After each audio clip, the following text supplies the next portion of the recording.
இந்தா உன்னோட passport ticket, உள்ள போய் போர்டிங் கார்டு எடுத்து. உன்னோட லக்கேஜ்லாம் ஆல்ரெடி என் ஃப்ரெண்ட் உள்ள எடுத்துட்டு போயிட்டான். உனக்கு ஸ்டூடெண்ட் விசா தான், அதனால ஃபார்மாலிட்டிஸ்லாம் ஒன்றும் பெருசா இல்ல. இந்தா உன்னோட சர்டிபிகேட்ஸ், மிச்ச காசு எல்லாம் அதுல இருக்கு. பத்திரம். என்னமோ சொல்ல மறந்துட்டேன். நேத்து உங்க பெரியப்பாக்கு போன் பண்ணி பேசிட்டேன். ஏர்போர்ட்ல இருந்து வெயிட் பண்றேன்ட்டாரு. அவருடைய நம்பர் வச்சுக்கோ. என்ன இப்படி பாக்குற? ஒன்னும் கன்ஃபியூஷன் இல்லல்ல? போனதுக்கு அப்புறம் போன் பண்ணு. உங்க அப்பாவுக்கு பாவம், அவர் வேற டென்ஷன்ல இருப்பாரு.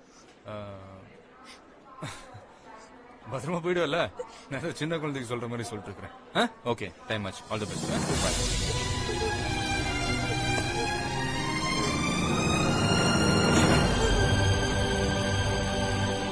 சாமி கூட்டா. தனலட்சுமி உட்கார்.